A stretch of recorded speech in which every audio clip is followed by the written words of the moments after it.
like her not working this month made me have to cancel my Father's Day trip.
All right, it actually turned out perfectly. See, Look at that. I wasn't worried at all. I knew I had it set rolled up the right. dice and it came out good. Let me just adjust my Oh new man. camera spot. Well, hello, well Humble everyone. brag. Welcome to episode 4 of the Holler Podcast, season 2, with Richard Wilsifer and Carl Pooler. Richard, how are you doing today? Doing all right. It's been a day, I guess. So it's been racing this week has been pretty rough for me. 2 bad races in a row, so that sucked. But no, it's been an okay day. Had a pretty good dinner. Just got done with it. So yeah, just kind of chilling, ready here to talk to you guys about this week. Good deal. We're happy to have you. And Carl, what are you up to? It's I kind of on the other side of that coin against Richard. I had a really good finish Tuesday, surprising finish last night. So I'm doing all right. Tired, but I'm doing all right. It's really stormy here. I like the rain, but this is a little much. I'm not from Florida or California or any of those other rainy states. Good deal. And yeah, so it is episode 4, season 2, and we are back after racing at Texas for the Castle Smart Alarm 250 this past Tuesday at Legacy, Texas, which I know is an experience for all of us. Like to see Mason in the chat. Mason Houseman with his first Butt Kicker Cup Series win, so congratulations, Mason. Great job. And if I'm not mistaken, I believe I picked Mason to win the race. You didn't document it, so who knows? Who I did knows? It is document it. documented because it is in the video from Correct. last week. It is archived. So I guess it'll be a thing to go through, but I think it may be right. You may be right there, Stephen. maybe right, but we'll get into that in a bit. Carl, what did you think of Legacy Texas this week? It was. I don't think I've ever experienced such a drastic change from the start of the race to the end of the race. It was very, at least in my opinion, it was super loose. I was really struggling with the rear end of the car at the first half of the race. Then towards the third stage, as the track started to cool, I got more and more grip, and I was able to have a little bit more confidence later on in the run, especially towards the end of that race. So I don't think I've ever experienced it quite that dramatic and exaggerated, but it was interesting. It was interesting indeed. The track started so hot, and with all the practices we had this week, it was very hot the whole time. But I think you hit it right. If it cooled down, and I felt like I had more grip and more speed at the end. And I think the lap times were also picking up as we went through the race. I don't know if that was because it was cooling or because there was rubber being put down on the track, or maybe a mixture of both. But either way, it was an interesting time. And Richard, you said you're not having a good week of voice crack. What am I, 12? Good week of racing. Go into that. How was your race on Tuesday? Oh man. Well, to start off, I think the Monday practice race, my paddle shifter broke. So I was like, the paddle shifter is the way I hold my steering wheel. Like I could just kind of move my finger up and click the paddle shifter and I can shift. Cheating. I couldn't get it fixed in time, so I had to stretch my hand around my steering wheel, holding with just my thumb to click the paddle in order to shift up. So that was a struggle to start off, which wasn't a big deal because we didn't have to shift much. But like on the restarts or any yellow flag, it was rough to get up the gears for that first lap. The race, I mean, I raced exactly how I thought I was going to. I did really well when we raced Legacy Atlanta in a prior league, and I kind of drove this track the exact same way. I mean, I figured out how to control the spin, the wheel slip, and everything like that in the turns. I mean, I did have my moments, but overall, I thought the car drove fantastic on the track. I will say that I do understand the drastic change that happened between stage 1 to the end of the race. Of course, I didn't think anything of like the track temperature. I mean, I knew the car was going to get faster with the track temp. I just figured what I was trying to do is I was trying to drive the corners a little harder to save that right rear more. So I figured that was just because of me driving the corners harder, because later in stage, or the last stage, my car just wouldn't turn into the turns as well. So I would start drifting up the track a bit. But I still had good pace to finish up front. I just the stupid auto fuel feature that they added to iRacing, I think, is the dumbest addition they've ever added. I think they need to get rid of that completely. I let that control how much fuel was going into my car, and then we had a green, white checkered, and I ended up not having enough fuel to make it. So on top of that, I should have honestly. Carl and I were talking on that last caution, and Carl was like, "I'm gonna pit, take tires. I'm in the back anyway." And I was kind of in the middle of the field. I think I was like 6th or 7th, and I was debating. I was like, "Should I pit? I mean, I've got position right now." And then I was like, I think I might stay out because I wasn't sure who was all going to pit. I mean, it made sense that everybody behind Carl was going to pit. It made that was just obvious. I just didn't register in my mind there because my focus was I've got position right now. I'm going to stay here because I don't think the tires are really leaving me yet.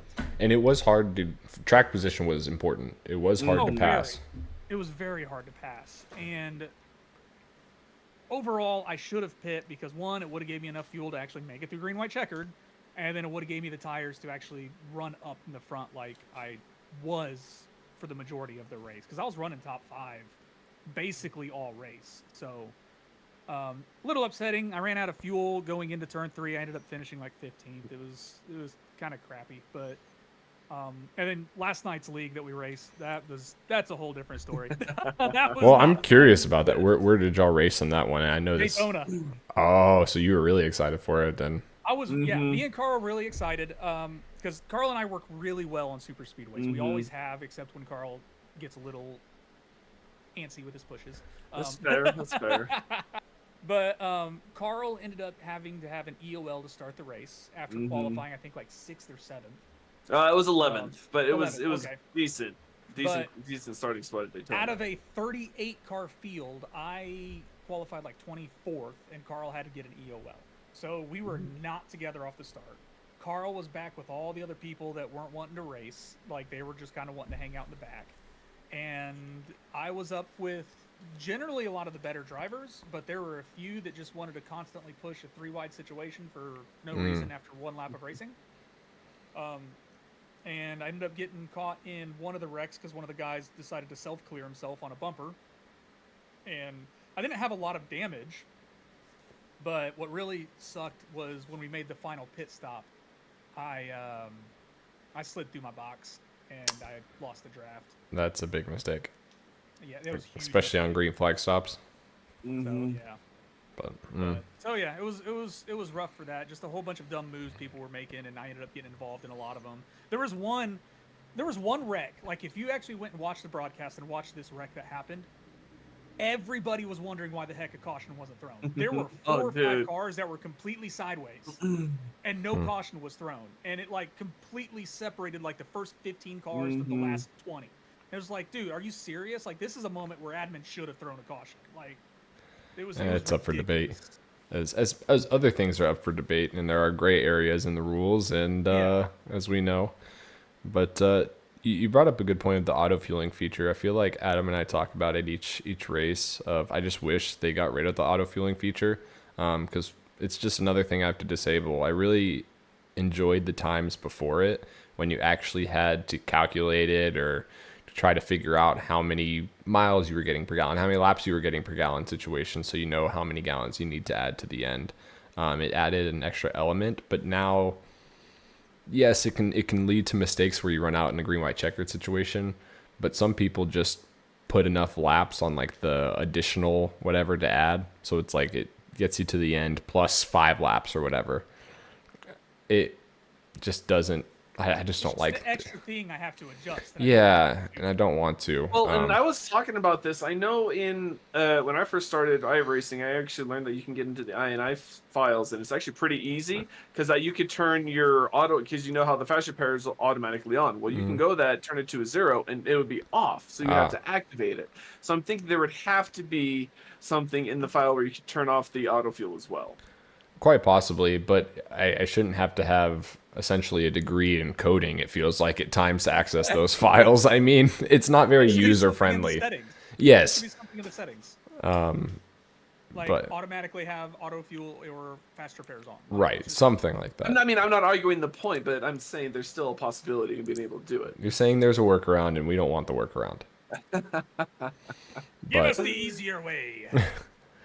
Texas was something. I was looking forward to it. I was the one that pushed really hard to have it on the schedule this season, especially Legacy Texas, just because I had grown up around the area and just super familiar with the track as a kid, and I'd always liked to race it. And when I came into iRacing, found out that no one liked to run Texas because it was the reconfigured Texas, and kind of stunk a little bit to not be able to run it, but we were able to run it. I think it put on a great race, and at least in the first two stages, it was really good, really clean. Spread out a little bit, but not too spread out to where everyone was seconds apart. They were good battles. I know Adam and I were up with Johnny Wood for the first and second stages almost the whole time through the stages. So there were good battles throughout. The end was a little chaotic, but I think it was good. It was a little bit of everything in the race. There was a strategy element that turned into not really a strategy element. There were some hurt feelings at the end, a little of a jumped restart on the last restart. But overall, I'd say it was one of our better races. I liked it more than Richmond. It's not hard to beat. Truth. Yeah, that's a guaranteed. So I would not be opposed to going back, but it's probably not going to happen soon, just since how much we changed up the schedule.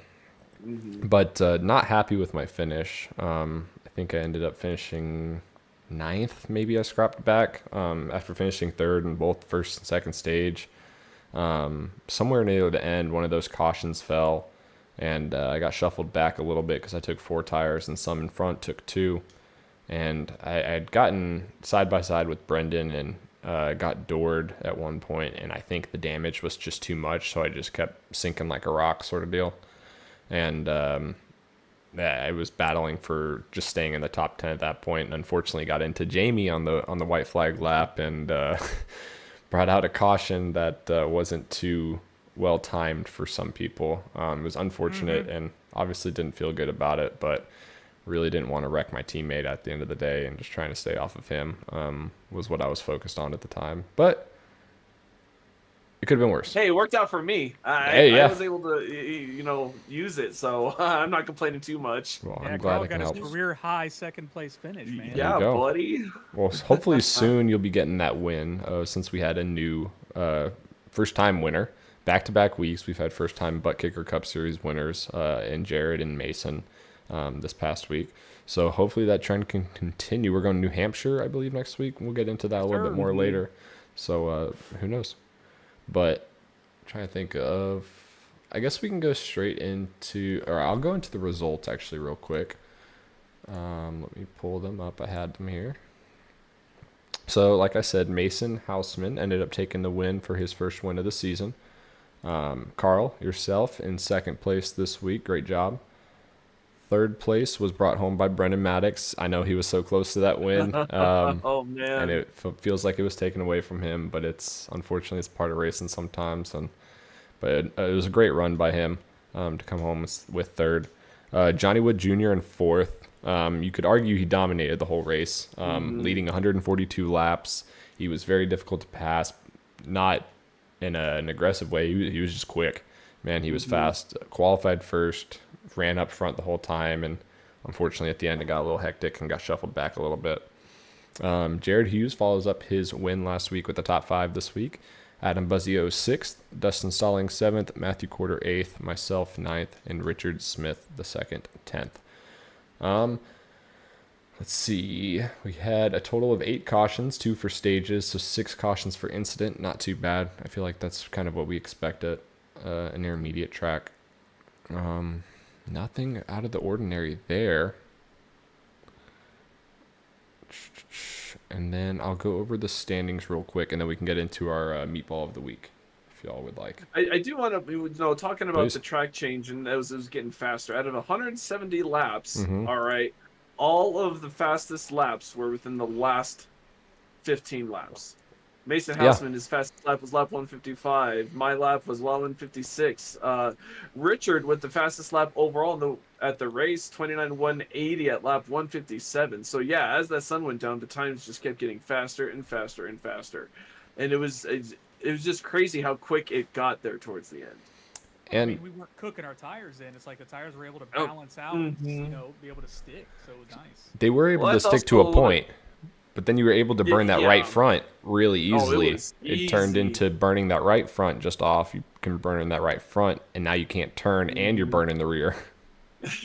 trying to get it to turn. So yeah, it was just crazy how that changed. So yeah, like you said, Steven, a little bit of everything, especially towards the end. Yeah, it was. I really enjoyed the race and would love to go back. Yeah, it was a really good race. I think Mm-hmm. it really brought out a lot of good racing between everybody. There wasn't like Mm-hmm. everyone was in their position and they basically stayed there all race. Like there Exactly. was passes for the lead. I mean, granted, Johnny Wood dominated the laps led, but I mean, you got up there and you challenged him. You know, it was Johnny just had that track down to a science. Oh, yeah. That was something that he apparently just knew how to drive it, and we just could not figure out for the life of us what he was doing. But Oh, well, and we Aside found that from out him- Monday too, Yeah, as well, and- because and he came aside up from- to the. But aside from him dominating, like everywhere throughout the field, everyone was racing like really well. Mhm. People were catching each other, getting around each other, and it might have been hard to pass, but like people were still making passes. I mean, it might have taken like 2, 3, 4 laps to do, but you still made the pass. Oh, And definitely. I mean, there was definitely groups that were racing. It wasn't just a complete spread out and everyone just kind of driving by themselves, which was really nice to see. And before moving on to the standings, I did want to give a quick shout out to Brendan Maddox this week of the sheer amount of speed he had in the practice race and in the actual race. I know in the actual race he wasn't up there in the beginning of the race, but then he was able to rifle back. But also in the practice race, he just showed an amount of speed that I hadn't seen out of him, which was good to see. So great job there, and keep it up, and that win will come for you soon. Brendan's running really well right now, and He it's is. good to see. I think he's making smarter moves. He's racing still with that aggressiveness, but he's Oh, yeah. using that in little more wisdom going in, and it's become more and more fun to race against him. So it's been fun to see Brendan make that turn and really show that speed and show that he can get it cleanly. You can, and if you stay up there and you finish second or third each week, eventually one of those will turn into a win for you. It's only a matter of time. Someone's going to make a mistake. Multiple people are going to make a mistake. None of us are perfect. None of us are professionals. We all make mistakes every corner, if not more frequently. But Hey, Gavin might be a professional soon. We'll that's see. someone of man. I can't tell you how many times Adam and I finished second or third last year, and the wins just didn't fall because Gavin doesn't make that mistake. But yeah, that's a whole different story. But everyone here, we are all human, as far as I can tell so far. But into the standings, Adam Buzzio leads the standings this week again. Mason Hausman jumps within 5 points of Adam for the first time, getting real close and battling for that top spot. Johnny Wood Jr. goes into third, just a little bit back, followed by myself and Carl battling again in the standings. I feel like we always do at this point. But Brendan Maddox also in sixth, not far behind, tied with Dustin Stallings, his teammate. Richard, you are in eighth, just behind Dustin and Brendan. Jared Hughes in ninth, and rounding out the top 10 is Evan Patinko.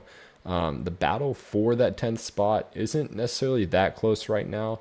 We got about a 17-point gap from 10th to 11th. However, between 11th, 13th, 14th, and 15th, they're separated by 4 points. Combined those four guys, so that's a little bit of a hornet's nest, and I'm sure that hornet's nest will get closer to 10th as we go on here. But that battle's going to get really, really close. Oh, we yeah. have New Hampshire next week. We have the Chicago Street Course the week after that. Then I think it's Legacy Atlanta. Those are 3 entirely different tracks from one another. Yeah. And there's a lot of room for error at all of those tracks. New Hampshire with those breaking points, the Street Course with being so tight and confined. And then Legacy Atlanta, it's fast, it's a little bumpy, it's rough. Anything can happen. anything can happen. You know, that is one thing that I'm loving about our schedule is like there's not a lot of similar tracks that kind of line up with each other, like after each other. So it makes it where like nobody can get that like full on momentum of consistent running. So it makes every week a question of like, all right, who's actually going to do well in this race? Because we're not running like, Texas, and then we're going straight to Atlanta, and then we're going to Charlotte. We're like, oh, well, that's 3 very, very, very similar tracks. and you might get really good at at the first one, and then you can just carry that momentum for the next ones. Mhm. So it's good to see that we have spread the schedule around to be able to kind of tag every single one of the driving aspects when it comes to NASCAR. And it's spread out really nice, and it doesn't seem like anybody can really get that momentum of a feel for a track, and it's a challenge and it's fun all at the same time. Mhm. Definitely. Well, 3 races in, we have 3 different winners. 2 of Yeah. them first time in the BRB Racing League. It's already shaken up, building a lot of drama in itself this season because of how close everything is. Although I'm a little disappointed. Finishing second, best finish ever, got some decent stage points, and I still lost a point to 4th place. So Well, the math isn't mathing in my head. that's what good stages can do for you. Good Mhm. stages can save a bad finishing result. So that's that, and we'll see. I don't know. I have a feeling we're gonna have a new winner this week as well, and I wouldn't be surprised if we have a new winner. And when I'm saying new winner, new to the season, it sets up for anything can happen each week. I feel like the skill level is very, very even, at least in the top 15, if not more. I mean, it's all really close. You're picking straws, honestly, most weeks. Where did I want to think go from that? if we look at the top 10 right now, I think only one of them hasn't led any laps so far this season, and that is Evan Patinko. Call him out. Sorry, Wow. Evan. I am sorry. I'm just looking at stats here, and I just want to put it out to the hey.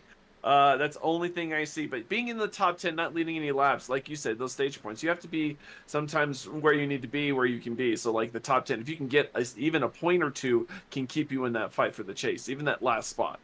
And anybody new to the league that is here tuning into the podcast, Carl is our resident statistician over here. Like that's all he does. He likes to look at everything. He'd be like, "I've got all the stats here, guys." Like it's so if you want to know some off the wall stats in the league, just ask Carl. I'm sure he's got it written down somewhere.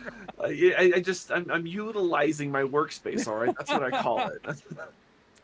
And speaking of stats, Carl, I want to point out a stat that actually surprises, maybe not surprises, maybe that's a derogatory term here, but Yeah, probably not towards Carl. it is towards Carl because the stat is about Carl. Yeah, hit me. Carl leads the league in average finish position this season so far. I know we're only 3 races in; it's a really small sample, but at a 4th place average finish, you lead the running in that, which is a surprise to me. I wouldn't have expected it. So. Well, I'm going to be honest, that 2nd place Tuesday night surprised me too, and There that you go. probably helped. I'm not going to lie. And that's another thing that you mentioned. We had a lot of strategy and tire wear. It also made a huge emphasis on the choose rule. Because we mentioned I pit on that last caution. Everyone else behind me pit. I was mid-pack. I think I went in 8th or 9th. I came out, I was 2nd or 3rd or 4th row on the outside line, and everyone chose that inside. Because the inside was much more secure. You could run that inside. The bumps weren't so bad in the inside line. I think once you got up a lane or so, and 1 and 2 and 3 and 4 on both sides of the track, there was a really bad bump that, especially early on in the race, upset a lot of cars. It upset mine. That made it that much harder to pass. Mm-hmm. But once it gripped up, you could hold that line, and having that track position plus new tires is really how I got that 2nd place position. Just utilizing what I had in front of me, and that's just the only way I got there was that choose rule. That choose rule comes into play, and I like that we have it to add an additional layer of strategy. It makes it a lot more fun and compelling, in my opinion. But It does make it a lot of chaotic also. Like Yeah. sitting there trying to, because we don't have spotters, so like we're sitting there trying to like look ahead of the other cars. Like, all right, who's going in? It's like in, out, out, in, out, in, out, out, out, in. Okay, I just make a decision quick. But It's like choosing cards or counting cards. Like, damn, how are you gonna do it? It's too fast. yeah, and then it's like then you have the people that like choose way too late, like they're after the start finish line, which I think that's something we need to crack down on pretty bad. Because we've had quite a few races where people have been choosing after the start finish. It's been like, come on now. Well, and that So, just adds but- to that count. You're trying to count and everything, and as you get further on in the pack, it's harder and gets harder and harder to count the cars in each lane. So I think it's kind of an accordion effect where one causes the other. It is, but I think that is a phenomenal thing that we have done. I know a lot of leagues they use a choose car, which has been chaotic. What I've seen more often than not. I think the choose rule coming 2-1 to go has been probably the cleanest and best choose rule I have seen any league do. No choose card that you have to worry about hitting, nothing. I think I bounced off the wall choosing. I don't doubt that. Mason in the chat just gave us a heads up. He will not be here next week for New Hampshire. Yeah, he's going to Wisconsin or going to Canada or Wisconsin. something. Who knows? But he will be here for the road course, which I'm sure he will be a favorite at. And yeah, he's definitely been putting in the laps I already know. this week because he knows he's not being here for New Hampshire. So I he mean, kind of has that luxury. to be fair, I think he's the only driver to beat Gavin on a road course. Watkins Glen. Or compete, at least at other ones too. I mean, So yeah, he's going to be a favorite, I think, at Chicago Street Course. It'll be Yeah. sad to not have one of our limitless drivers for New Hampshire, but go enjoy whatever you're doing in West Canada. So don't know You know, what and you could another do. thing about Mason is that's one thing he came into the season saying, I don't want to be known as the road racer. I know road courses, yeah, but I want to get that oval win. And getting that oval win, I think Tuesday really enhanced. And talking about momentum and how the schedule can shift, and it's hard to gain that traction. Mason is definitely one of those guys. Not that he has a win at an oval, come out at a road course and win again. Yeah. That's hard to disrupt. yeah, but I mean, look how he's been running all season. Also, he has been very consistent, very strong. I That's mean, why the he's only second in reason he points. didn't do well at Richmond is he basically tripped himself up. Like he messed up on the last lap. So turn four on the coming last out of lap. turn 4 on the last lap, he messed himself up. So Mason has been doing phenomenal. He's been a wonderful pickup for Limitless. I applaud you for bringing him to my attention, Carl. I'm proud to have him on the team. He's doing awesome. Like I said, he's one of the 2 drivers in our league that we're pushing to do something more. Like Gavin, we're trying to push the road to pro because he's got the skill. Whereas Mason, because he's in college, I'm actually challenging him and pushing him to represent Limitless in the eNASCAR Collegiate Series. So he's going to be doing the time trials and the qualifications to try to compete in the Collegiate Series for scholarship money. So. And talking about Mason, he's second in points, 5 behind Adam. If he would have finished at Richmond where he was in second, I believe, that would have closed. Think about those 4 extra points he would have gotten. He'd be either tied or 1 point off of Adam right now. So it just the closeness of competition this season already has been really fun, and we have so many more races to go before the chase. And I don't know about y'all, but I do think Adam is currently, how the season has gone, he hasn't gotten the finishes that he expects. So to say that he's leading the points and he's not necessarily getting the results he wants is a little scary to think as well. I think I can say that for a majority of the next level team right now. I feel like we're not firing on all cylinders. But to be where we're at right now, I think we're okay with it. It will be interesting when Adam starts getting those finishes, and I think we're coming to one of his favorite tracks, so it would be curious to see if he can grab that momentum and take from results that he hasn't necessarily gotten the best of yet. But I will say Adam has been struggling, not necessarily in his skill this season, No. but I know a lot of people have been driving him a little different than they have before, and I know he's not thrilled about that. I know I've cut his nose off once or twice, not on purpose, definitely not on purpose. Just lack of, paying attention to my fenders. So, but I mean, either way, like he's still running strong. Like he's still finishing strong. He's still leading points. Like he's still doing really well. Yeah. So, not to take anything from him. oh yeah, And with- definitely not. He's doing phenomenal. I think with Gavin being part-time, I feel that Adam might have been like hoping hey, I should have had a win already this season kind of thing. So I'm gonna be honest, it's tough without Gavin each week, of not necessarily just because we miss having him around and in the lobby, but he taught us so much during practice sessions and even during the race as well, of trying different things, and some of that extra confidence that maybe we don't have was beneficial in the time, and we could see where he's driving, and it made us want to do better as well. Maybe not consciously, but unconsciously, we just wanted to be up there with him because we're like, we can't let our teammate drive away with this like that. But going back to the Adam being driven differently this year, I think I can speak for that as well. I feel like maybe we have some sort of target on our back. I don't want to seem very egotistic in that, thinking, oh, we're next level, we're so great, everyone hates us, everyone wants to beat us. But it kind of feels like that, which is a good thing. I love the competition and I love the fight in people. However, it does feel like we are not given as much space as we were previously. So I think the whole attitude has shifted a little bit, and we'll see what comes these next couple of weeks. We'll say. Well, I will say for Limitless, like me and Carl for sure, and I know Mason actually, he's been doing really well. Like we definitely still try to race with as much respect with everybody. And like I said, the times that I have accidentally got into Adam or even you, like it wasn't like a malicious thing, like I'm trying to beat you guys. It was just like I either overdrove the car or I just misjudged a move, and that was really it. And nothing really bad came of all those mishaps that I've had with you guys. I mean, shoot, at Richmond, you leaned on my door a little there, Bill, a few times. At Richmond, I got hit by 9 other cars.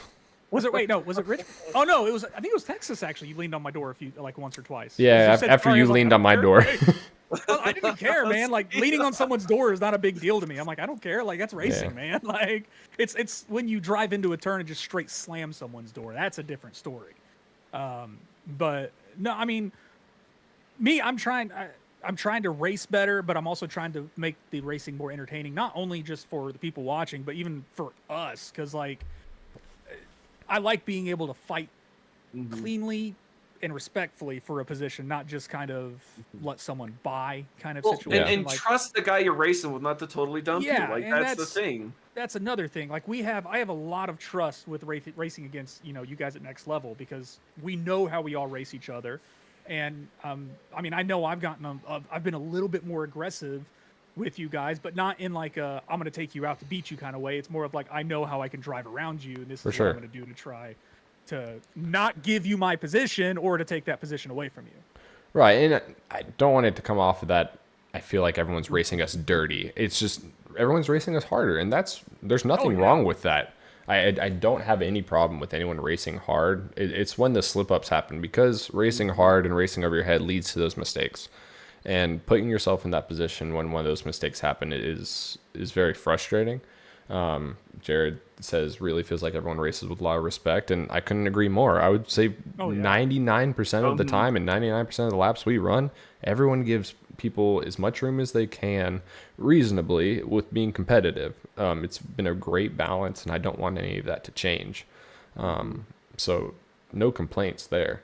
It's just certain instances. I mean, I'll admit, like, especially on Tuesday, I think I threw a block on Adam down the front stretch, and he gave me a shot. I'm not gonna lie, I was expecting it, but it's also of the point where I had the championship leader right now, 2 races, going 3 races in, I knew he was getting those stage points, and I need those points as much as I can. So if I can slow him down just a little bit, then I'm going to. But at the same time, I think there was another time, either earlier later in the race, one of the two, where I actually let Adam by because I knew it was just way faster, and it wasn't a very smart thing if I was going to block him or try and pinch him down that time. So it is a give and take, but there is that time, especially you, Steven, since we're only 2 points away. If there's a chance I can get 1 extra point over you, then I'm going to try and take it. And for Next Level and Limitless, we've all been racing with each other for 2 years almost now. Like, it's crazy to say that. I can't even believe it's been 2 years almost with you guys. But like we know how we drive around each other. Like our aggressiveness maybe has shifted a little this way or a little that way over the 2 years or whatnot. But like some of our newer drivers that came in for season 1, we never raced with them before. Now they know how we race, and they're stepping up their aggressiveness. It's definitely a roller coaster ride until the balance is found with how they need to race with everybody and how they can race with everybody. So like I said, it's nothing wrong by any means. It's just everyone's learning how to race people differently now.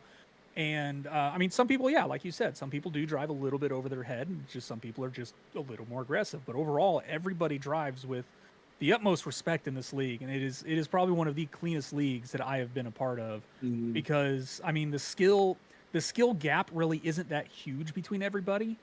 So like, I mean, we've been in leagues. Me and Carl have been in leagues, and they don't have an I rating cap or an I rating base. Like it's like whoever wants to join, give us the money, we'll let you race. Yep.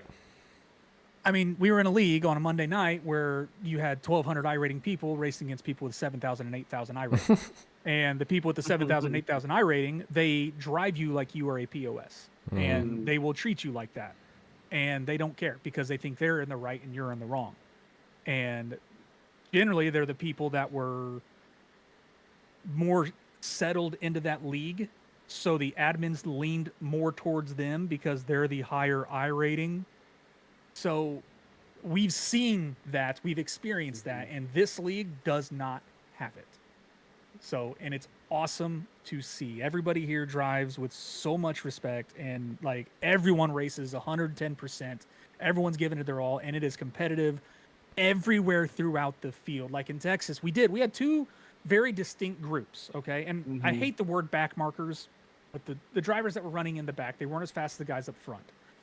They were still racing. Like, it was still a good group back there racing for positions. Like, every time I looked in my mirror, looking at the relative, like, they were all close. They were all doing good. So, like, we have competitive field throughout the entire field, and it's great to see. It makes for a great race. It gives broadcasters even more to talk about because everybody's racing. There's not really no racing going on. Right, and with that, y'all want to move on to the meatball of the week? Talking about incidents that we have been in. Sure. Why not? Go. Go for it. Fuel. You yelled too loud. Your mic did not pick it up. Auto fuel. Oh man. Auto fuel gets the meatball for the week for me. Nah, that'll be on me. I hate the auto fuel, guys. I think it's the dumbest addition iRacing has added into the game, the sim. I ran out of fuel going into turn 3 on the last lap, which costed me a top 5, maybe finishing position. So just I hate it. It hurts. I hate the auto fuel. Quit using wish it. that thing. I just need to turn it off anytime that because every time we go under caution or we go into pits, like we always remind each other, take off the fast repair, take off the fast repair. I need to remind myself, take off the auto fuel. It won't So do it's any just benefit. I know it's just another thing I got to put on my checklist for pit stops now, and it sucks. So I mean, I'm sure there's another meatball that I could probably give to someone in the race, but I'll give myself another meatball 2 weeks in a row, just because I need to ignore that auto fuel thing. It's not an option for you anymore. Carl, who are you thinking this week? Oh man, again, I'm on that other side. I mean, yeah, I struggled, but it was more just handling. I was having fun. I was really enjoying the racing. I really was. I was really just happy running around. I was expecting at least a top 10, get around 7th, 8th, especially the way the stages ran. And towards the end, it ended up really good. One driver though, kind of on the flip side of everything we've talked about. He's really been struggling this season. He struggled at Texas. I can't remember if he wasn't there for Daytona or if he wasn't there for Richmond. I think Richmond, he also had a rough time. So Patrick Hernandez, I think gets the meatball just because Patrick, mi amigo, we have it's fun and everything, but you gotta. It's hard to see you struggle so hard, and it's. I would love to see you racing up there again, but I think he's definitely one of those aggressive drivers just really struggling with this season right now. Yeah, he is definitely in a little bit of a rough patch, but knowing what we've known and seeing him race last season, we know that can be turned around real quick. He's not too far outside of the playoff picture currently to where he can get right back there. Yeah, and he even missed a race, so he's still definitely it's not out of the realm of possibility to get back in the chase there. Not at all. This week I'm going to go with myself for whenever I'd gotten that bit of damage with contact with Brendan. I'd gotten back of the top 10 and coming 2 to go on the backstretch. I was racing my teammate harder than I should have for every position. And full throttled it coming out of 2 and lost the rear end, came into him, went back up into the wall, broke a toe link, tried to save it, spun the car around right before the field took the white, caused a green-white checkered scenario, changed the whole outlook of the race for a lot of people. It's unfortunate. Can't say it enough. I hate that it happened, how it happened. But at the end of the day, I was battling for a position with 2 to go. Every position is a golden position to me at that point. Like, I'm not going to just sit there and be like, all right, I'm happy with 8th or 9th. Like, no. It's not a racer in us then. No, like, why am I We're doing this racers, then if man. I'm just going to chill for 8th or 9th, even if it is against my teammate? But yeah, just. So you and I got the meatballs on each other? You and I meatballed each other, and Carl meatballed Patrick. Yeah, I read what good old Sam said in chat there. I figured Carl did Patrick. Man, Patrick keeps beating himself up, man, and I hate to see it. The dude's fast.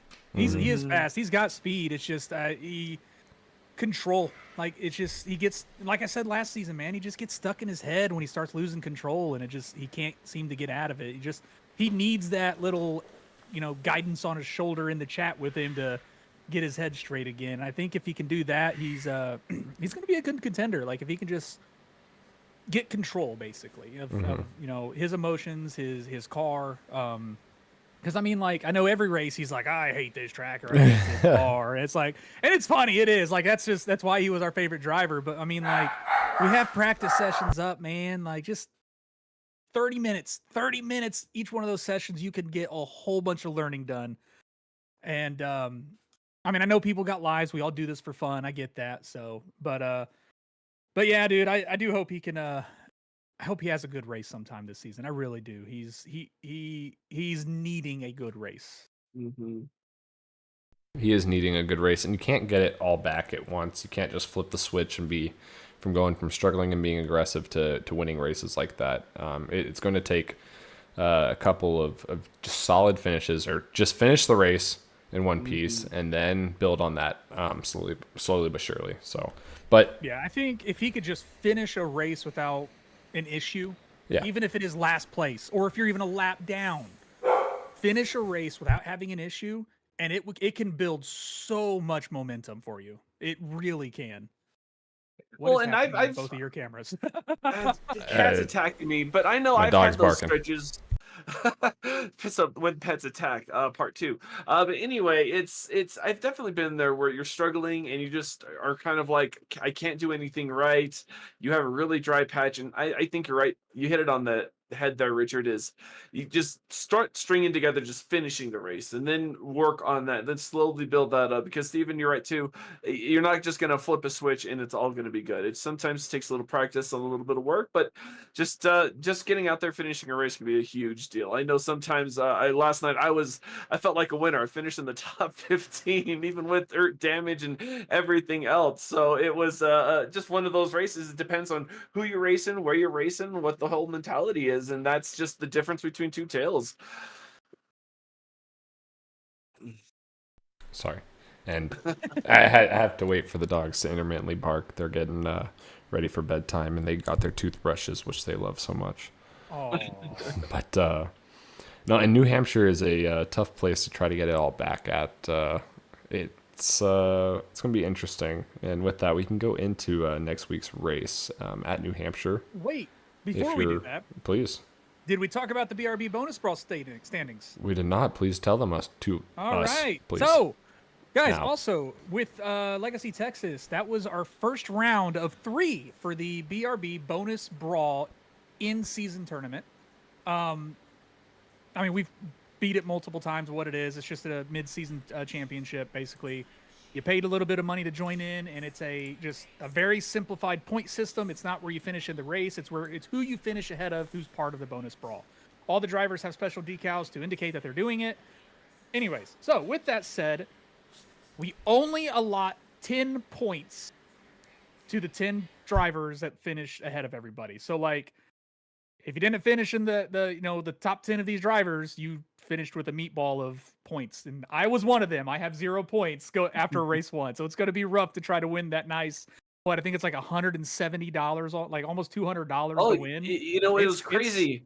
It's You a nice brought it little up, prop, man. and we're like, oh, this could be fun, something like that. We'll get a couple of drivers in, and we'll have a fun little thing. And it's like what 9% of the drivers Yeah, have put I forward some cash to have a shot at this BRB bonus brawl. I was blown away by the participation from you guys. It was just something fun. I mentioned, that other leagues have done, and I was like, we could do it. We can call it something different.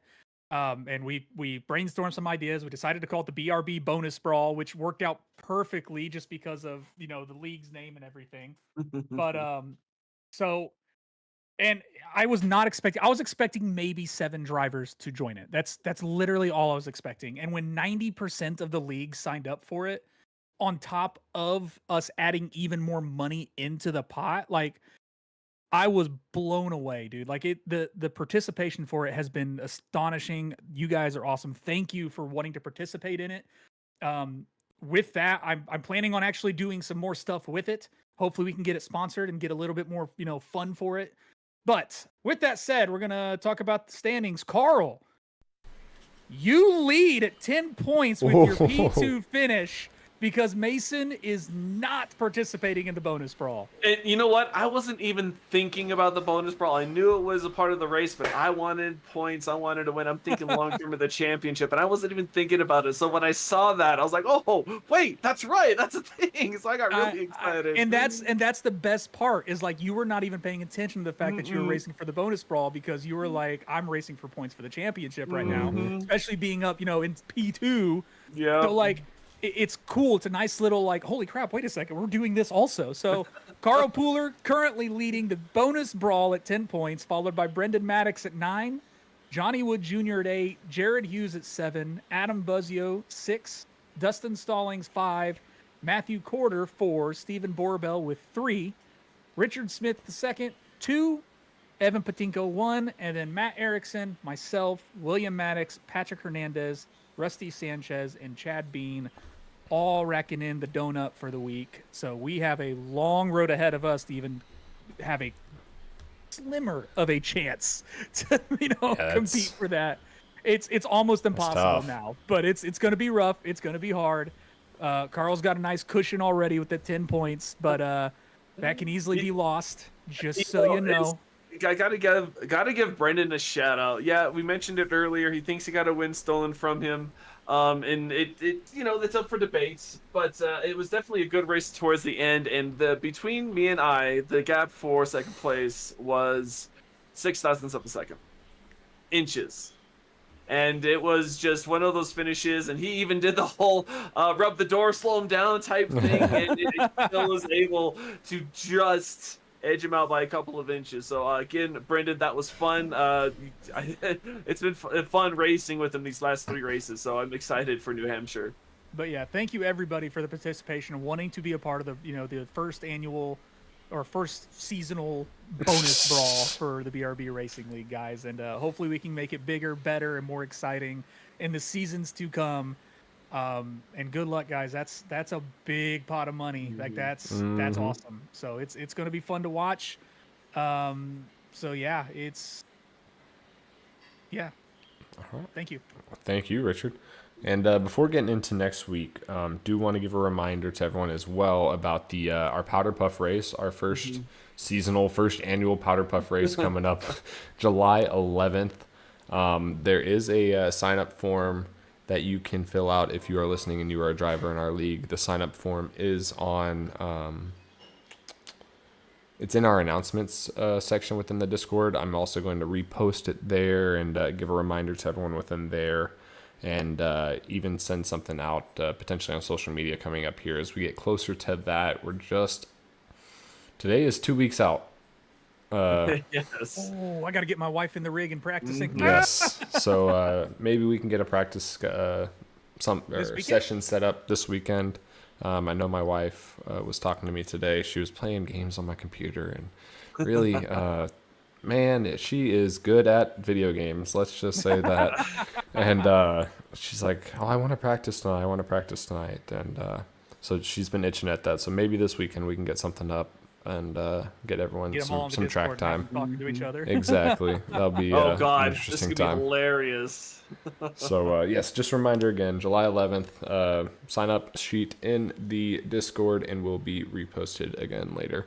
I do want to put out, it's Miatas at Bristol. Yes. And I actually put 20, 30 laps in just real quick the other night. It's not hard. It's not very difficult at all. You see us whipping around at 150, 160 miles an hour. This is not that. So it's going to be a really fun, exciting race, I think. Getting all these girls out there and racing on a broadcast. I mean, I think we're broadcasting that. Am I correct somehow? Yeah, we're going to find a way to do it. We might have to talk to our buddy Rev, give him a reach, and see what we can do there. But yeah, I don't know. More to come for you guys on that. But I just have to get the time to actually go in and set something up. But yeah, Miatas, no cautions. It'll be fun. Anyway, y'all were yelling at cats and dogs earlier. I just want We to say were. I've got a little iRacing buddy now.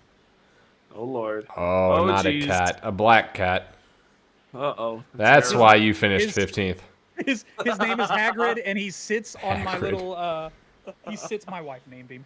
He sits on my little table on the side of my sim rig. He will sit there and watch me race. Oh goodness. Like he looks at the man. screen watching me race. It's Partner I in just- crime. I had to share because he's an iRacing buddy. He is tiny.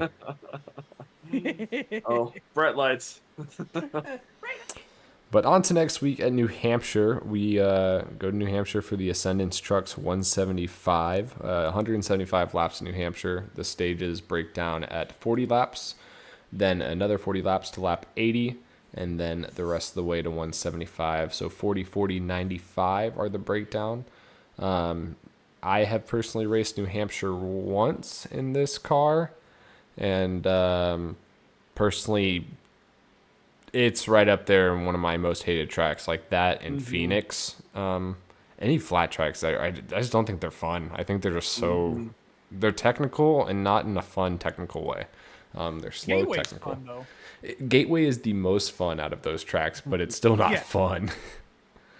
Well, I mean, Gateway is at least has one bank corner for Yeah. the most part, with a little bit of banking, whereas this doesn't have squat. No. Well, and Gateway's also kind of like a flat Darlington. Both turns are different. Yes, and New Hampshire is a double the Bigger size Martinsville, yeah. Which in this car has not been great, unfortunately. Yeah, this car with short tracks is just not it. They still need to figure something out. They designed this car. They literally designed this car to try to be a road course racing car, and it messed up the rest of the racing that NASCAR was. And I mean, the cars look cool on the road courses. It's a lot more fun to watch them, especially when they went to Chicago. Chicago was Oh yeah. that was a phenomenal race to watch. Like the rain just added another aspect to it. But I'm excited for the Chicago race this year. Like that, I was super impressed by NASCAR in the city of Chicago, and putting on that street course. They did a good job. And iRacing also, because iRacing's the one that made the track. Yep. Like They literally. tested it in iRacing first before it was So- even a thing. So yeah, it's impressive. So, but that's the downside about this car that they designed. It just seems like they tried to make this car handle better for road course racing, and it just kind of took away the racing for other tracks. Now, intermediates still do great, but short tracks, they kind of fall flat pretty bad. Yeah. And super speedways turn into fuel mileage races. Yeah, that's But kind of annoying. There's only so much. I think that's just because of stages, though. Like that's It's part that, and that's a whole different discussion. But yes, New Hampshire is notoriously, it's been a slick track within the service iRacing. It's easy to lose it coming out of 2, coming out of 4. I'm sure we'll see a handful of self spins, some dive bombs. Breaking points are a big deal. It is a bigger Martinsville. However, at Martinsville, when you get bumped, you don't automatically get turned. At New Hampshire, if you get bumped, you're carrying enough speed where you're going to get turned most likely. So that's going to be something to look out for. Managing your tires is a big deal. In real life, it didn't matter at New Hampshire last week about saving tires until they got to the slicks, not the slicks, the wet weather tires. that didn't matter because NASCAR mandated what they could do or not. Yeah, that's something else too. Goodness. But We're gonna be here forever tonight. within the sim, we're definitely gonna have to manage our tires. 'Cause once they get heated up and they start wearing out real quick in the next gen. So that's gonna be a big deal. Y'all have any other key things you're looking forward to, or maybe not looking forward to, looking at this week? Patience. Yeah. Patience. Richmond showed that a lot of drivers don't have patience. Yes. And New Hampshire's faster, a little bit bigger, just as flat. Patience. That is what we need. I don't want another repeat of Richmond. I think it's actually flatter than It Richmond. is. Flatter. It is. Mhm. Well, and I think another thing is it being so flat. Are multiple lanes you can run. You can run 3 wide in theory around this track. It's wide enough. The progressive banking, the second and third lanes are a little more banking, like 2 or 3 degrees more than the inside. But with that also leads to a bunch of different lines as well. We mentioned different braking points. You can, interlate, wrap around the bottom, exit, and you can do that. You can do diamond, where you just aim kind of for the center, kind of drift up, and then come back down for the exit. There's a lot of different ways you can run New Hampshire. So this is, again, another one of those, like you said, Steven, technical tracks that's going to take a lot of patience to maneuver around. It's going to be hard to pass. Dive bombs are going to be a thing. So it's going to be a tough race, I feel. Yeah, it's track position is going to be key. Like you said, it's tough to pass unless you're impatient. If you're impatient, you're going to wreck somebody. It happened so many times last time we did this track, and there were a lot of sour people after that race. To just actually get the number, the straightaways are banked at 1 degree, and the corners are banked at 2 degrees on the bottom and up to 7 degrees up top. So basically as flat as they come in NASCAR terms. I really don't think there is a flatter track unless you're looking at a road course.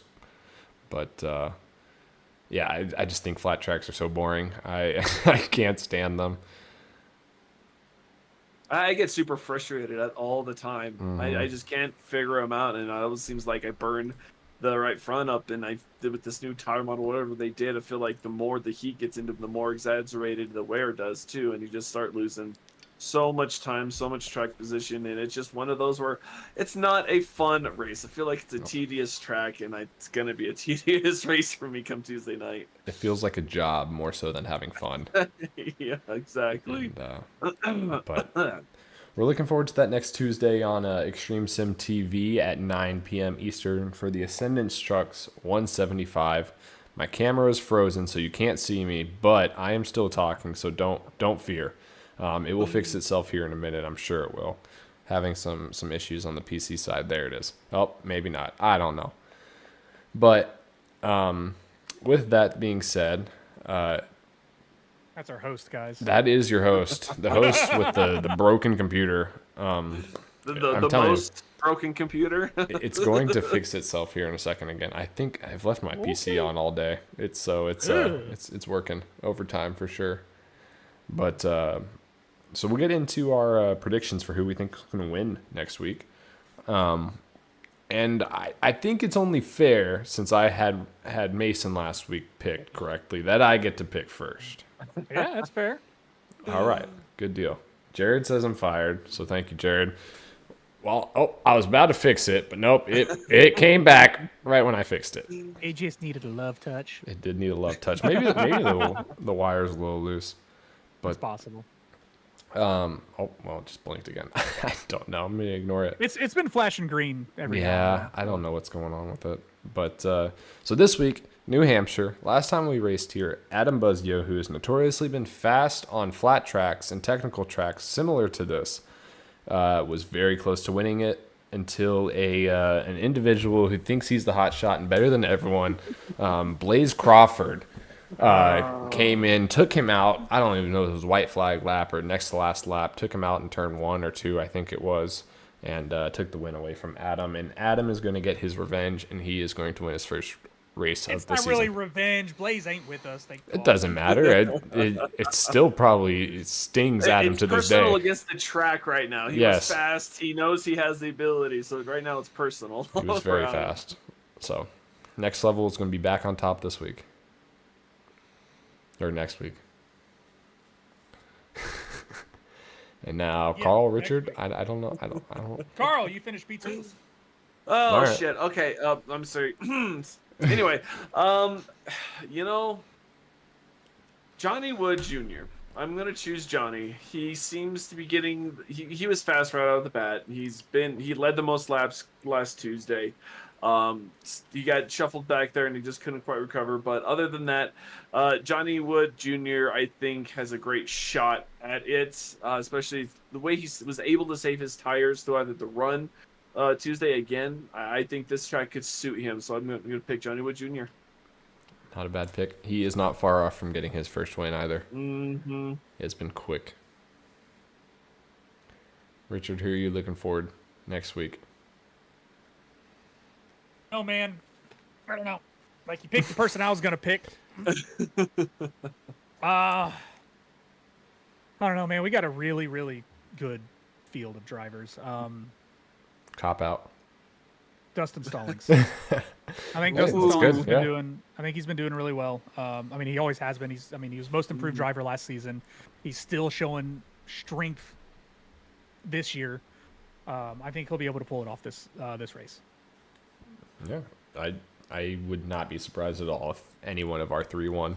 I'd be a little surprised if one of us three won, but Yeah. Yeah. I'm not gonna argue that one. that's why we're doing the podcast. I think Borbell could Exactly. beat us. Out of us three, Borbell has the closest chance at Hey, winning. Hell I yeah. did back into a win at Gateway once because of Mason and Adam wrecking each other in the final corner. So maybe that can happen Yo, again. Well, You know Mason's what's really winning. funny? What's really funny, Mason is on our team now, and Mason was the first driver that I ever got super pissed off about at Gateway. Because in our rule book, back when we were racing WRL, I'm just going to say it that way. In the rule book, even there, because even now here, like we're not like blocking is very frowned upon, like aggressive blocking, unless it's like the last 10 laps, typical time to be blocking. I had like a 20-mile-an-hour speed difference on Mason going to pass him. Dude cuts me off, and I had no time to react except slam the brakes, which caused me to spin out and use my fast repair. And I was actually getting to understand how Gateway drove, and it ruined my race. And I'm like, God, you mother heifer, dude. And now he's on my team, and and I'm enjoying it. Like he's a totally different person than he was, year and a half, 2 years ago. But yeah, I think out of us three, Borbell, you probably got the best chance I'm not counting on at it, New Hampshire. but I appreciate you saying that. Not one of my tracks, that's for sure. Not my forte. Definitely not one of mine. Once we get back to the normal part of the schedule after this 2-week stretch, Normal. I say normal. I mean, we go to more of my style intermediate tracks. I'll be looking forward to that. So this is going to be a fun 2 weeks to say the least. Hey, as long as you don't run me over, Chicago will be fine. Man, this is the part of the schedule I was just not looking forward to in my head. Of it's just tracks I can drive fine, I guess. I just don't like them. They're not fun. Chicago is another Chicago's a lot of fun. I'm just not good at. So it's a little different. But yeah. So that completes everything that I think we need to talk about for the league this week. Want to give a shout out to our sponsors, obviously Butt Kicker. We are the Butt Kicker Cup Series. They're the leader in haptics. Get yourself a butt kicker. They kick butt.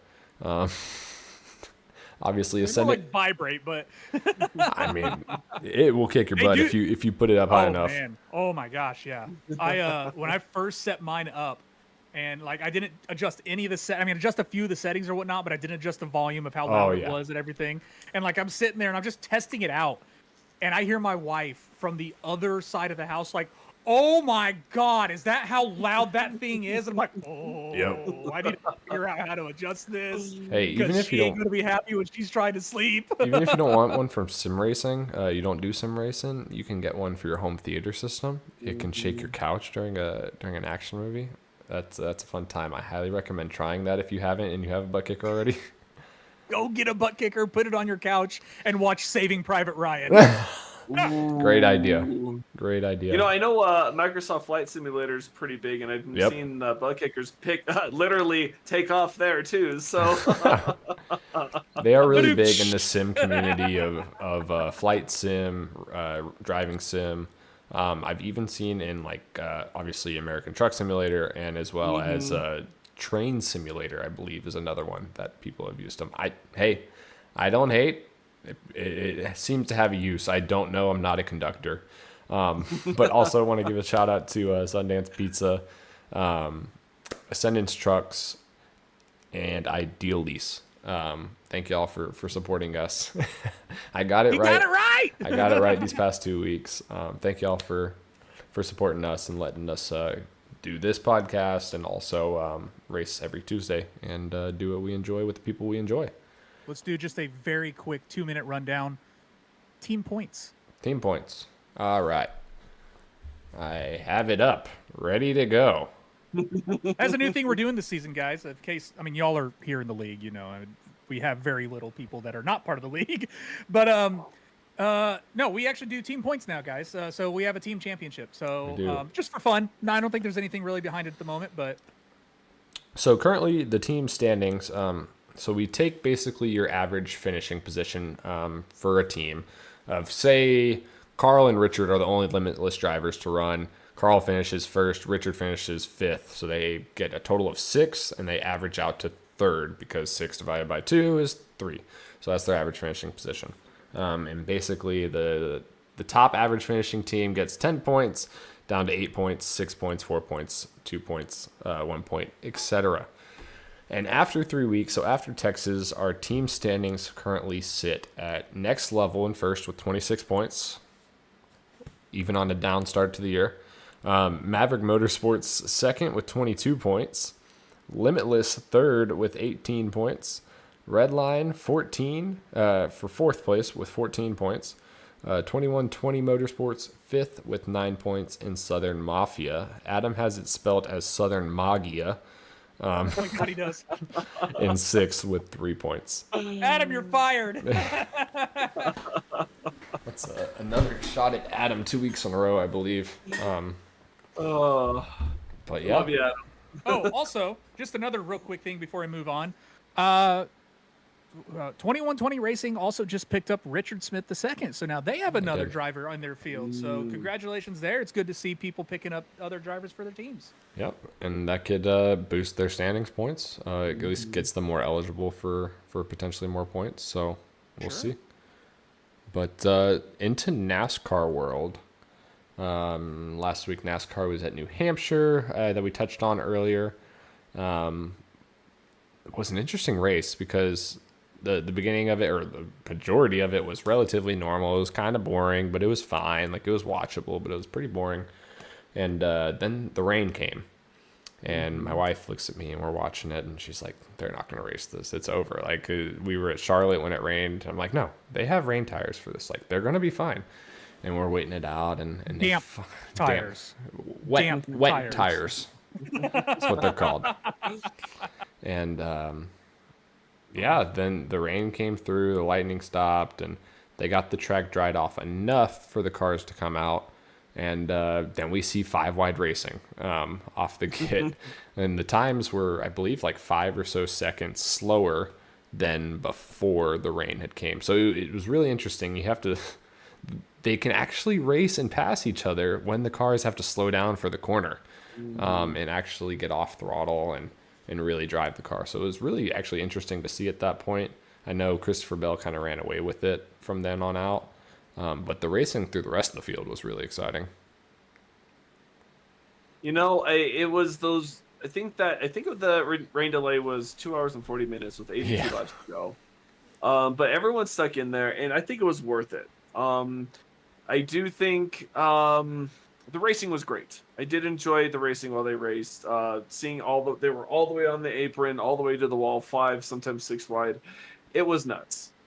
Now, I think it would have been better if NASCAR didn't try and micromanage the pit procedures, the tire usage, the tire change, and stuff like that.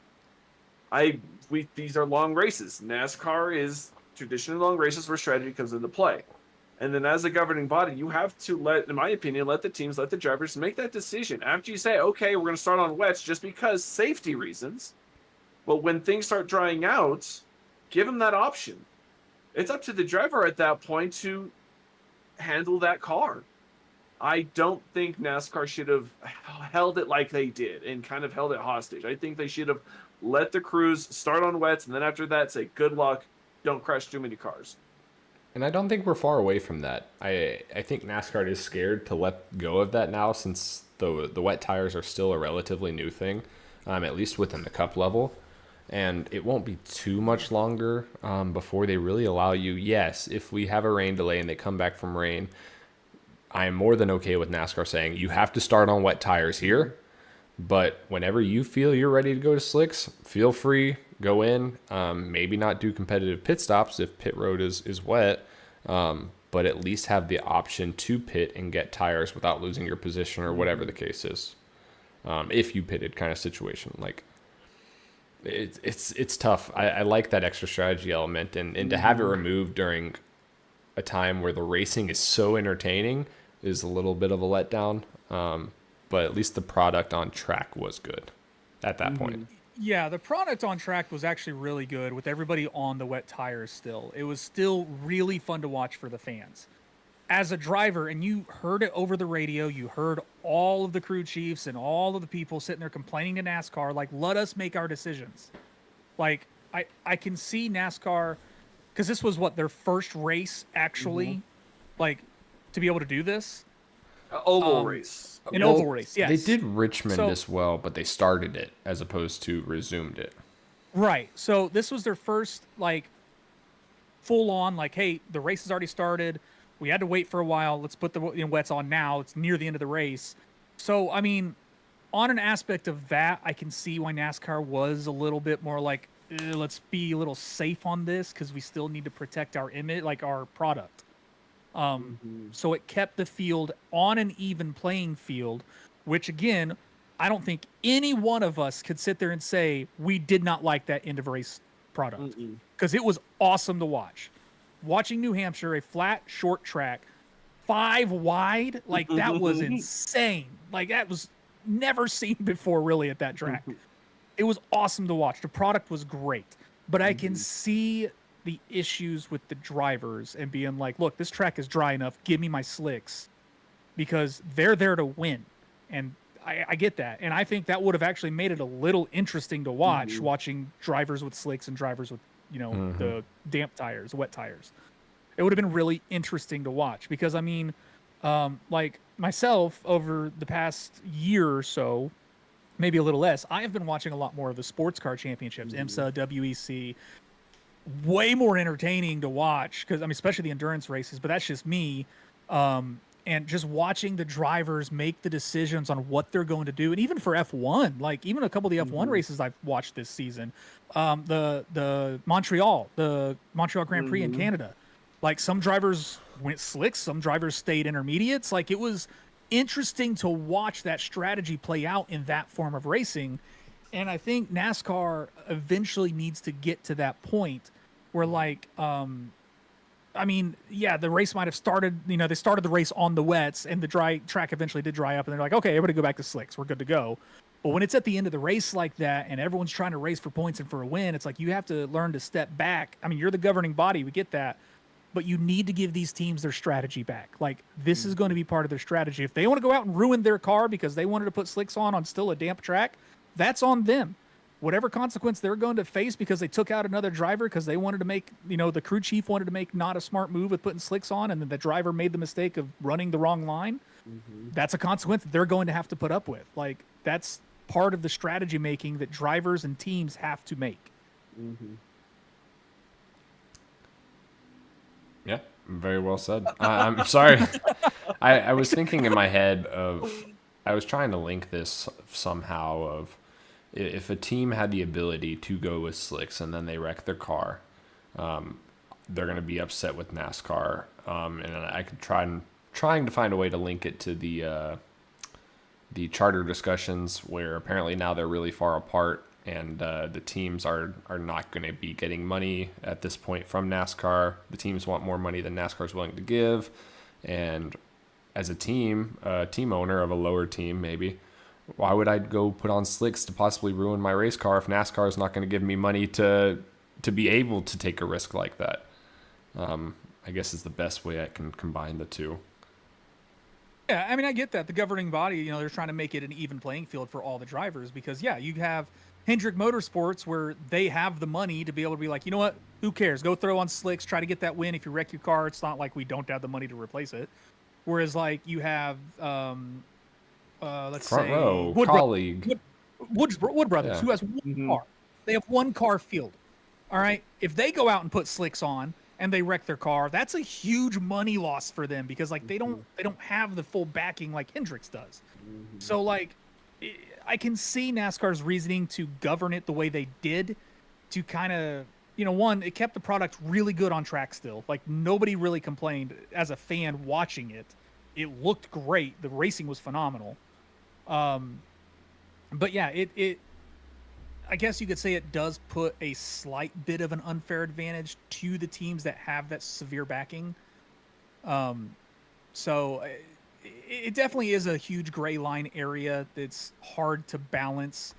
But at some point in time, you do need to let these teams make that decision. Like if that's, it's, you know, hey, do we want to risk wrecking our car with a track that's mostly dry? Or do we just want to be safe and try to get as high up as we possibly can? Like it's well, on the flip side of that, talking about those smaller teams is what if you have a driver that is more comfortable, that has a little more familiarity. Look at Christopher Bell. He got his start dirt racing. He's used to being slick and having to adjust his line. You can kind of think of a wet oval racetrack as that. You're looking for where the moisture is because you want to keep those tires cool. Who's to say you don't have another driver on a smaller team that actually may have that shot? Look at SVG. He's had a moderate season in Xfinity race, but you put him on a road course, or look at once the rain fell for the Xfinity race in New Hampshire, he would have done really well. I think he had some got caught up in an issue, but he would have done really well there too. So I think there's we can argue this to the end. I think it could be a combination of all of these things. Just like a super speedway, you try to bring out your and Steven's trying to kill himself over there. But you bring out your best. You try to bring out your best cars for Daytona, Talladega, now Atlanta, because you know that it's a little more even. You have the chance because it's those super speedways. So it's.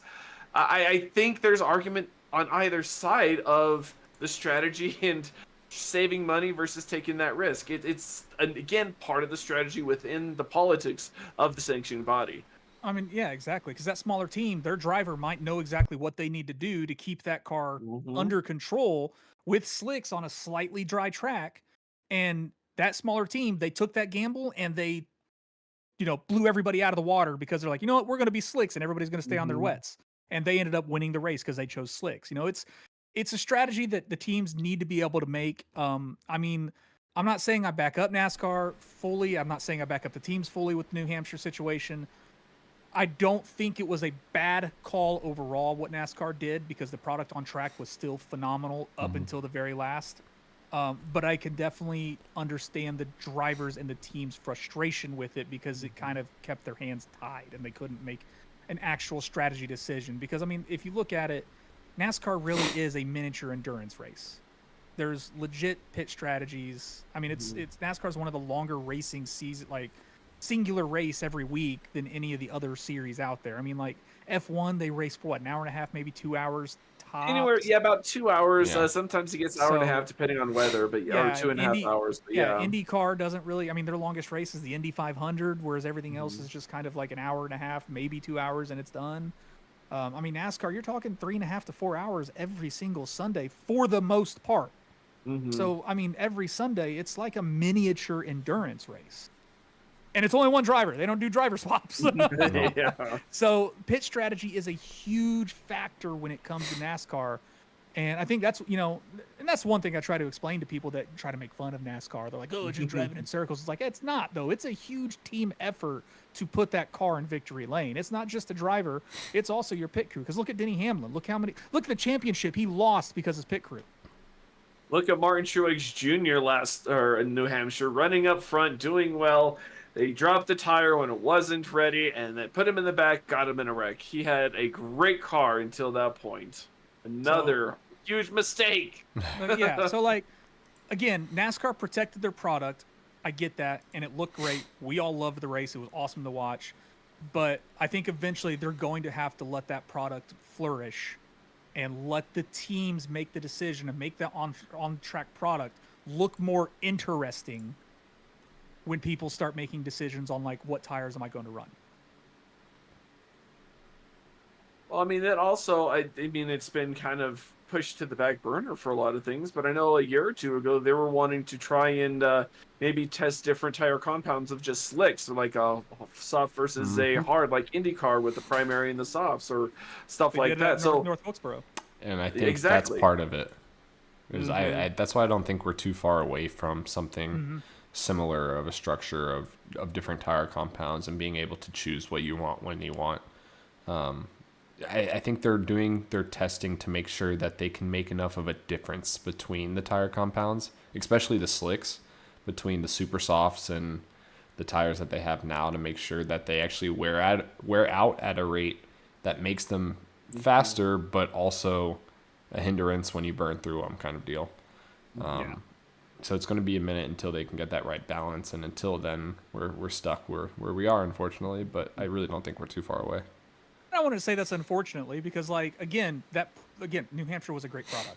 The end of the race was phenomenal. So I don't think it's an unfortunate thing. It's just because they just now tested the different compounds at North Wilkesboro and let the teams make their decisions there under certain stipulations, like you had to do this and you had to do this, but you Yep. can fix it however you feel like doing it. It's getting there. They're testing it. They're seeing how it works. It just, they need to get it where they think is they need it. And I think we'll get to that point to where the tires will be a team decision versus NASCAR mandating. Maybe as soon as next year, for all we know. Now, who knows? We'll find out. This year's, are we half over now? Yes. Right out there, yeah. Yeah. Which brings us to this week, actually. Now it's the third Nashville Super race. Speedway. Yeah, I forgot it was Nashville. I was gonna actually go to the race this weekend, but I don't think I'm gonna go ahead and do it. It's supposed to be really hot out there because it's Saturday night, is it not? Is it a Saturday night race? I mean, I could be wrong. Actually, I think I am wrong. I think it's Sunday No, afternoon. yeah, it's 3:30 Eastern, Nashville Super Speedway, Sunday, June 30th. Okay.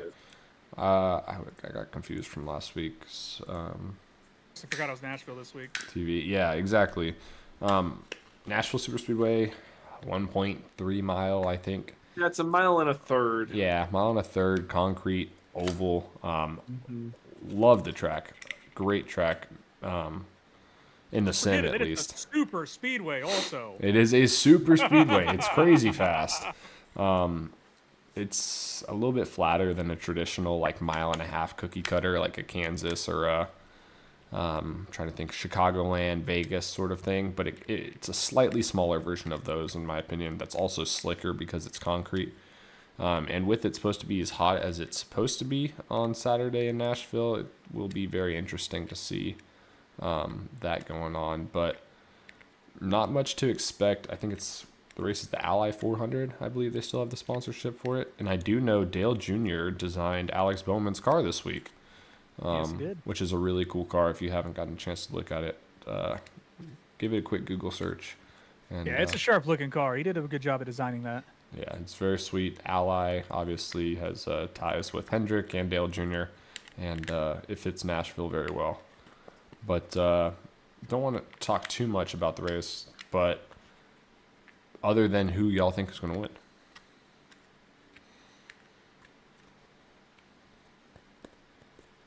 Richard is being climbed. I have a cat climbing on me right now. Yes.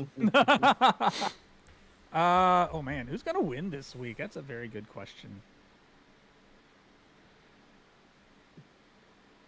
I don't even know. I mean, I can That's start what it it is. off if we want. Go ahead.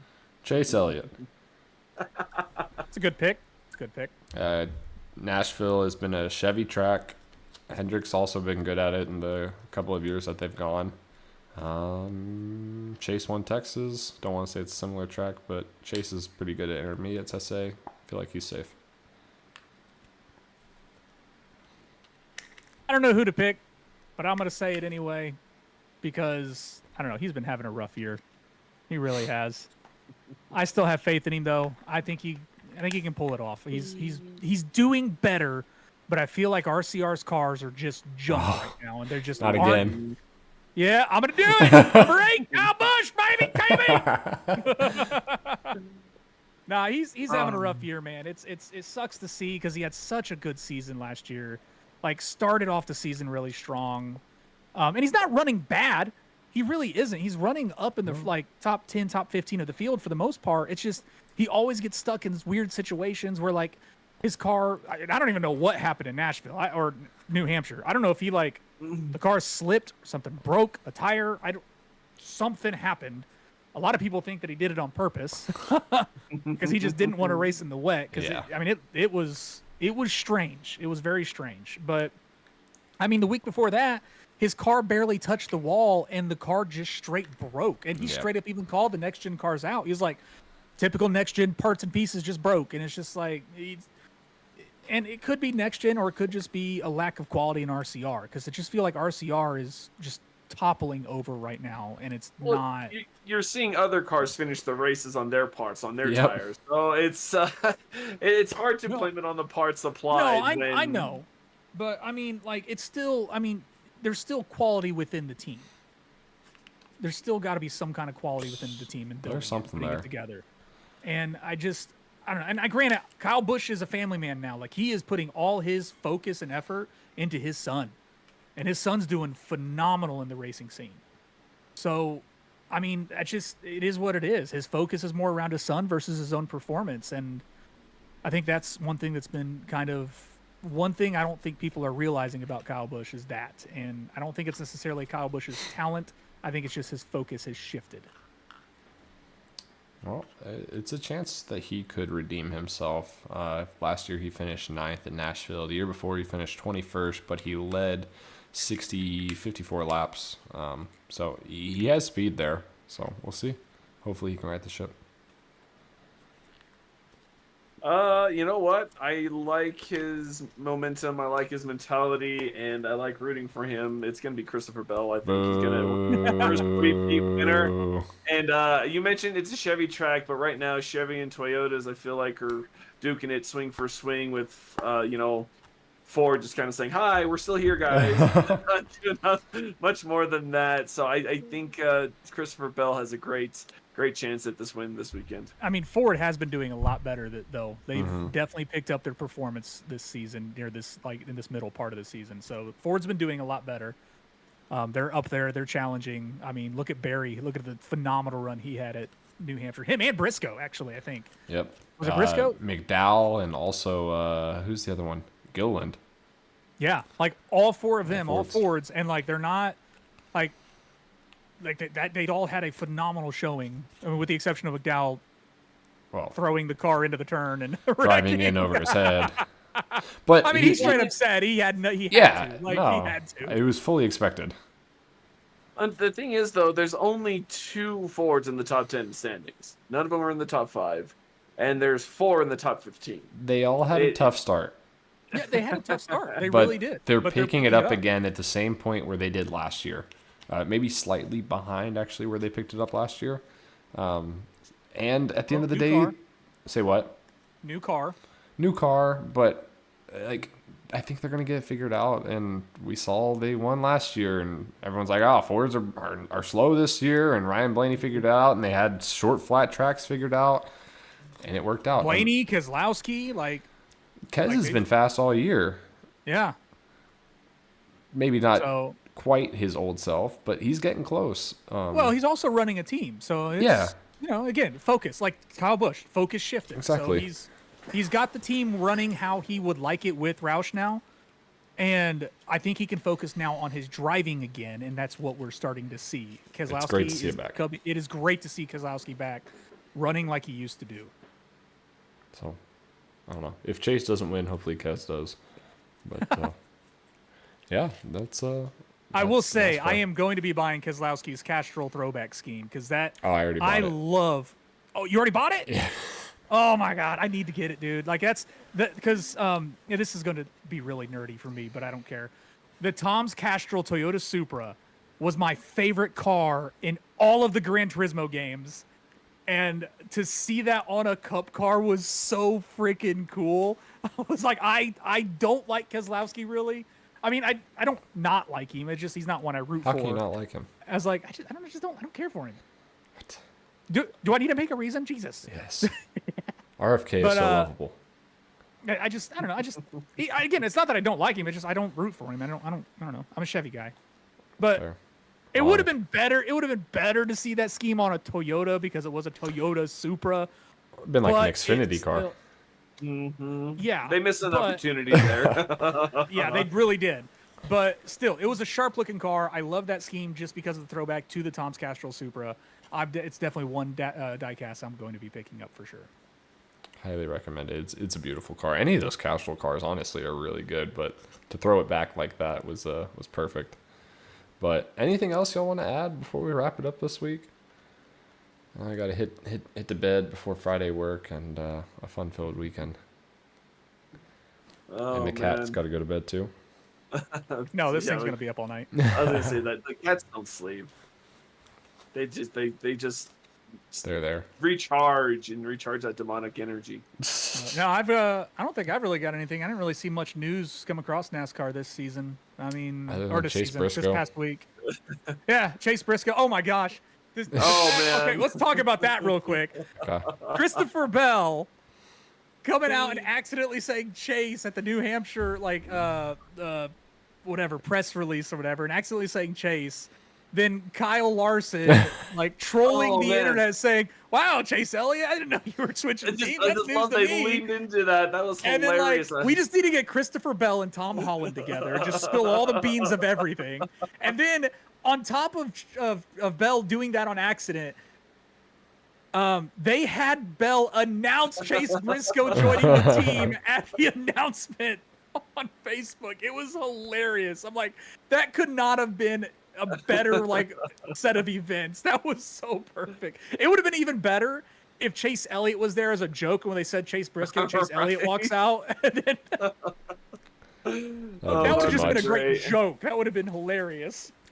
And I don't know if anything was confirmed, but I did find it interesting. A little detail about his press conference when he got announced to the team on the The real announcement or the accidental the announcement? real announcement where Chase Briscoe was brought into JGR, and like during a press conference, how they have the back banner and it usually has like a sponsor and like the team logo or whatever.